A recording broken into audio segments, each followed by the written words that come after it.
ನಿಮ್ಮ ಬಿಸ್ನೆಸ್ ಯಾವುದೇ ಇರಲಿ ಅದನ್ನ ಪ್ರಚಾರ ಮಾಡಲು ಸುಮನ್ ಟಿವಿಯಿಂದ ಮಾತ್ರ ಸಾಧ್ಯ. ಕೂಡಲೇ ಕರೆ ಮಾಡಿ.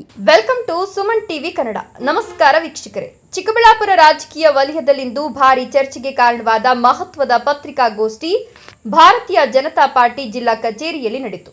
ರಾಜ್ಯದ ಕಾಂಗ್ರೆಸ್ ಸರ್ಕಾರದ 3 ವರ್ಷದ ಆಡಳಿತ ವೈಫಲ್ಯಗಳ ವಿರುದ್ಧ ಬಿಜೆಪಿ ಮುಖಂಡರು ತೀವ್ರ ವಾಗ್ದಾಳಿ ನಡೆಸಿದರು.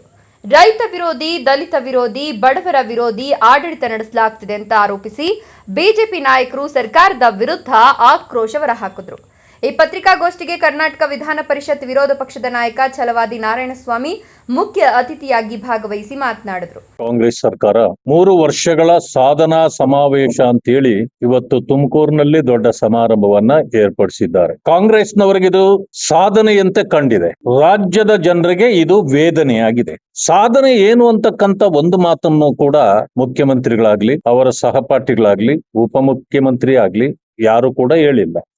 ಒಟ್ಟಾರೆ ಸಾಧನೆ 1 ವರ್ಷ ಆಯ್ತು ಸಾಧನೆ ಮಾಡಿದ್ರು, 2 ವರ್ಷ ಆಯ್ತು ಸಾಧನೆ ಮಾಡಿದ್ರು, 3ನೇ ವರ್ಷದ ಸಾಧನೆ ಸಮಾವೇಶವನ್ನು ಮಾಡಿದ್ರು. ಬಹುಶಃ ಕಿತ್ತಾಡದೆ ಇದ್ರೆ ಇನ್ನೂ 2 ವರ್ಷ ಮಾಡ್ತಾರೆ. ಆದ್ರೆ ಪ್ರಯೋಜನ ಏನು ಅನ್ನೋದು ಯಾರಿಗೂ ಏನು ಆಗಿಲ್ಲ.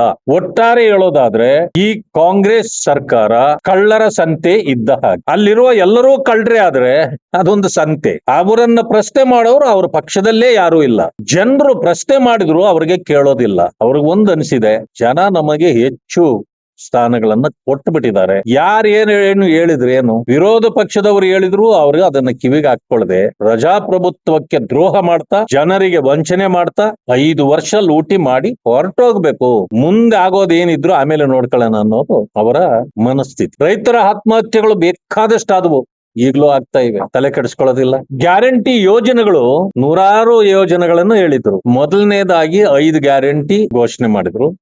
ಹಂತವಾಗಿ ಬೇರೆಲ್ಲವುಗಳನ್ನು ಕೂಡ ನಾವು ಮಾಡ್ತೇವೆ ಅಂತ ಹೇಳಿದ್ರು. 5 ಗ್ಯಾರಂಟಿಗಳೇ ಯಾವುದೂ ಸರಿಯಾಗಿ ಜನರಿಗೆ ತಲುಪಲಿಲ್ಲ. ನುಡಿದಂತೆ ನಡೆದಿದ್ದೆ. ಅರೆ, ನೀವು ಬಾಯಿ ಮಾತಿನಲ್ಲಿ ಹೇಳ್ಕೊಂಡ್ರೆ ಏನ್ ಪ್ರಯೋಜನ? ಎಲ್ಲಿ ನಡೆದ್ರಿ? ಗೃಹಲಕ್ಷ್ಮಿ ಯೋಜನೆಯಲ್ಲಿ 2,000 ರೂಪಾಯಿ ಕೊಡೋದು 6 ತಿಂಗಳಿಗೋ 3 ತಿಂಗಳಿಗೋ ಒಂದ್ಸಾರಿ ಹಾಕ್ತೀರಿ ಕಾಂಗ್ರೆಸ್ನವ್ರೆ. ಈ ರೀತಿ ಮಾಡಿ ಸಾಧನೆ ಬೇರೆ, ಸಮಾವೇಶಗಳ ಯಾವ ಸಾಧನೆ ನಿಮ್ದಿದೆ ಇಲ್ಲಿ? ನಿಮ್ಮ ಸಾಧನೆ ಶೂನ್ಯ. ಯಾವ ಜನರಿಗೂ 3 ಕಾಸಿನ ಉಪಕಾರ ನೀವು ಮಾಡಿಲ್ಲ. ಲೂಟಿ ಮಾತ್ರ ತಪ್ಪಿಲ್ಲ, ಎಲ್ಲಾದ್ರಲ್ಲೂ ಲೂಟಿ. ಅರೆ, ನಾವು ಗುಂಡಿ ತೆಗೆಯೋದ್ರಲ್ಲಿ 1 ಲಕ್ಷ ರೂಪಾಯಿ ಮಾಡಿದ್ದೆ, 4,000 ಇದ್ದದನ್ನ ನೀವು 1 ಲಕ್ಷ ರೂಪಾಯಿ ಮಾಡ್ತೀರಂತಂದ್ರೆ ಇತಿಮಿತಿ ಇದೆಯಾ ನಿಮಗೆ? ಬೆಂಗಳೂರನ್ನ ನೀವು ಬದುಕಿಸ್ತೀರಾ? ಈ ರಾಜ್ಯ ಉಳಿತದ? ಇದನ್ನ ಜನ ಕೇಳಿದ್ರೆ ಅವರ ಬಗ್ಗೆ ಗೌರವವೂ ಇಲ್ಲ.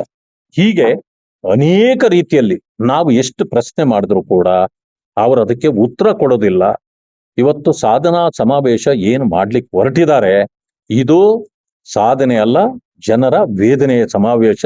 ಜೊತೆಗೆ ಇವತ್ತು ನೋಡ್ರಿ, ಕಾಂಗ್ರೆಸ್ ಈಗ ಈ ದೇಶದಲ್ಲಿ ಉಳಿಗಾಲ ಇಲ್ಲ. ಅದಕ್ಕೆ ಕಾಂಗ್ರೆಸ್ ಅನ್ನ ಮುಗಿಸ್ಲಿಕ್ಕೆ ರಾಹುಲ್ ಗಾಂಧಿ ಒಬ್ಬರೇ ಸಾಕು. ಯಾಕಂತಂದ್ರೆ ಮಹಾತ್ಮ ಗಾಂಧಿ ಅವರು ಹೇಳಿದ್ರು, ನಾವು ಚುನಾವಣೆಗಾಗಿ ಕಾಂಗ್ರೆಸ್ ಕಟ್ಟಿದ್ದಲ್ಲ, ಬ್ರಿಟಿಷರೇ ಕಟ್ಟಿದ್ದ. ಅದನ್ನು ಕೂಡ ಎಒ ಹ್ಯೂಮ್ ಅಂತಕ್ಕಂಥ ಬ್ರಿಟಿಷ್ನವರು ಅದನ್ನು ಕಟ್ಟಿದ್ದಾಗ ಅದನ್ನೇ ಮುಂದುವರ್ಸ್ಕೊಂಡು ಬಂದ್ರು. ಸ್ವತಂತ್ರಕ್ಕಾಗಿ ಎಲ್ಲರೂ, ಈ ದೇಶದ ಸಕಲ ವಾಸಿಗಳು, ಇದೇನು ಕಾಂಗ್ರೆಸ್ ಅಂತ ಇವತ್ತು ಹೇಳ್ಕೊಳ್ತಾರ ಅವ್ರು ಮಾತ್ರ ಅಲ್ಲ, ಎಲ್ಲರೂ ಇದ್ದು ದೇಶದ ಸ್ವತಂತ್ರಕ್ಕಾಗಿ ಹೋರಾಟ ಮಾಡಿದ್ರು ಆ ಕಾಲ. ಅದಕ್ಕೆ ಮಹಾತ್ಮ ಗಾಂಧಿ ಅವರು ಹೇಳ್ತಾರೆ, ಸ್ವತಂತ್ರ ಬಂದಾಯ್ತು, ಇದನ್ನ ಬರ್ಖಾಸ್ತು ಮಾಡ್ಬಿಡಿ, ನಿಮ್ಮ ರಾಜಕೀಯ ಪಕ್ಷಗಳನ್ನ ನೀವು ಕಟ್ಕೊಳ್ಳಿ ಅಂತಂದ್ರೆ ಬಿಡ್ಲಿಲ್ಲ. ಅದನ್ನೇ ಮುಂದುವರ್ಸ್ಕೊಂಡು ಇವತ್ತಿಗೂ ನಾವೇ ಸ್ವತಂತ್ರ ತಂದಿದ್ದು, ಸ್ವತಂತ್ರಕ್ಕಾಗಿ ಹೋರಾಟ ಮಾಡಿದವರು ಅದರಲ್ಲಿ ಯಾರೂ ಇಲ್ಲ. ಇವತ್ತು ರಾಜ್ಯ ಸರ್ಕಾರ ಜನರಿಗೆ ಕೊಟ್ಟ ಭರವಸೆಗಳನ್ನ ಈಡೇರಿಸುವಲ್ಲಿ ಸಂಪೂರ್ಣ ವಿಫಲವಾಗಿದೆ ಅಂತ ಆರೋಪಿಸಿದ್ರು.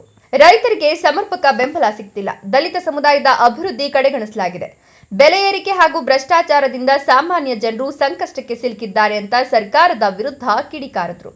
ಜಿಲ್ಲಾ ಬಿಜೆಪಿ ಅಧ್ಯಕ್ಷ ಸಿಕಲ್ ರಾಮಚಂದ್ರೇಗೌಡ ಮಾತನಾಡಿ, ರಾಜ್ಯದಲ್ಲಿ ಕಾನೂನು ಸುವ್ಯವಸ್ಥೆ ಹದಗೆಟ್ಟಿದ್ದು ಅಭಿವೃದ್ಧಿ ಕಾಮಗಾರಿಗಳು ಕುಂಠಿತಗೊಂಡಿವೆ ಅಂತ ಆರೋಪಿಸಿದ್ರು. ಮುಂದಿನ ದಿನಗಳಲ್ಲಿ ಜನಪರ ಹೋರಾಟವನ್ನ ಮತ್ತಷ್ಟು ತೀವ್ರಗೊಳಿಸಲಾಗುವುದು ಅಂತ ಎಚ್ಚರಿಕೆ ನೀಡಿದ್ರು. ರಾಜ್ಯದ ರಾಜಕೀಯ ವಾತಾವರಣ ದಿನದಿಂದ ದಿನಕ್ಕೆ ಕಾವೇರುತ್ತಿರುವ ನಡುವೆ ಬಿಜೆಪಿ ನಡೆಸಿದ ಈ ಸುದ್ದಿಗೋಷ್ಠಿ ಸಾಕಷ್ಟು ಗಮನ ಸೆಳೆದಿದೆ. ಈ ಬಗ್ಗೆ ನಿಮ್ಮ ಅಭಿಪ್ರಾಯ ಏನು? ಕಮೆಂಟ್ ಮಾಡಿ ತಿಳಿಸಿ. ಇನ್ನಷ್ಟು ತಾಜಾ ಸುದ್ದಿಗಳಿಗಾಗಿ ಸುಮನ್ ಟಿವಿ ಕನ್ನಡ ವೀಕ್ಷಿಸ್ತೀರಿ.